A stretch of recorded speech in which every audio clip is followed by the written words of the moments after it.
and welcome to the Meeteetse Museums. I'm Alex DeSalms, the Director of Collections, and welcome to our Olive Fell Gallery in this virtual tour. Olive Fell was born around the turn of the 20th century near Big Timber, Montana. We think she lived at halfway stage stock when she was younger.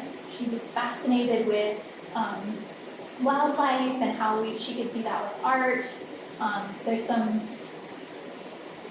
We think that her mom helped her get into using nature as her artistic inspiration. Her mom actually owned a flower shop in Cody. Her dad was a freighter, and she had one brother, William Fell.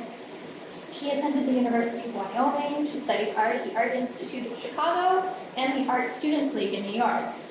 She ranched and created art outside of Cody on her Four Bear Ranch. She married and divorced S.S. Hensel. Around 1970, she was getting older, so she sold her ranch, but maintained her life tenancy so she could still visit the ranch. She went down to the Southwest for a while, toured around, made some different styles of artwork down there, and then she came back and died in Cody in 1980. Her brother and heir, since she didn't have any children of her own, continued to sell her work until his own death, and for part of that, a guardian trustee did some of the sales before his own death when he was in the nursing home. One of the things that's cool about Olive Fell is that she did a lot of different styles. What feels like most, at least 2D styles, even a couple 3D styles, but she was very wide-ranging in her artistic interests and experiments. She mainly created art from about the 1930s through the 1970s. She was a printmaker, a painter, a muralist, a sculptor. We have some of her paintings here on display. She's most known for her etching, though.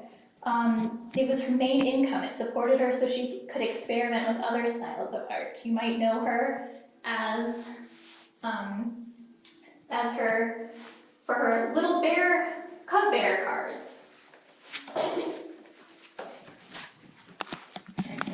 So here are some examples. She made a lot of different types and styles, and some had the bear, some have other characters, but she sold these in the late 1940s and 1950s in Yellowstone at the gift shops. They were kind of forced to stop selling them in the 1960s when Yellowstone realized we really need to stop feeding these bears. This is not good for them, this is not good for us. So they quit that, and so because her cards made them seem very approachable, they had to stop selling them. But there's still plenty of them to be found around the Cody, Meeteetse area today that different people have picked up over the years. Other examples of her etching, we actually have one of her etching stones or clay pieces. So she carved her design in this, and then she could do kind of mass printing, if you will, to put it on the paper, and that way we had she could make a lot of them at the time. This is actually not one of her little cub bears, so it's a different one, which again, just she had a lot of different interests and plans and kind of interests in trying to figure out new styles, and some of them are these serigraph silk screen or screen printing. This is Happy, but you can also see she's got a lot of different paintings. For a while, especially when she was in the Southwest, she started doing more about Native Americans. So we have a couple of her Native American prints.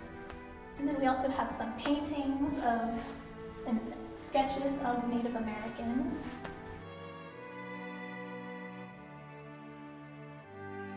She was actually, during her lifetime, she was actually featured in a few traveling shows and won a couple of awards. In 1934, the Society of American Etchers selected 4 Minds to Know as one of the 100 best prints of the year, so that's cool.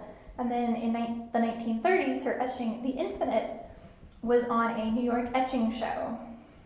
Her etching print, Home on the Range, was later part of the Society's traveling show.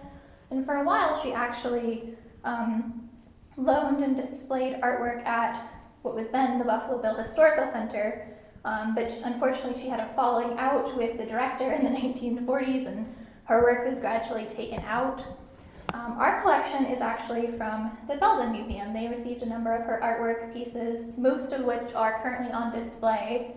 In 1993, they purchased a few others at different, well, primarily one other location, or one other estate sale, and then for ease of processing, they later donated it to the Meeteetse Museums.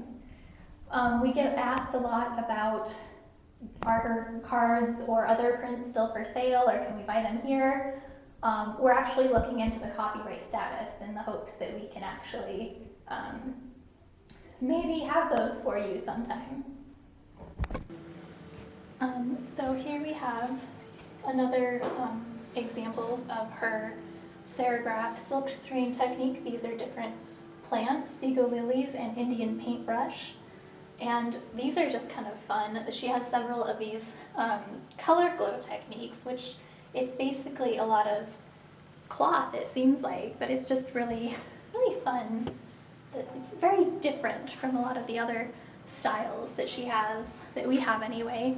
And then similar to the etchings that would have been in the different shows, we have these shadows and memories and one with the infinite.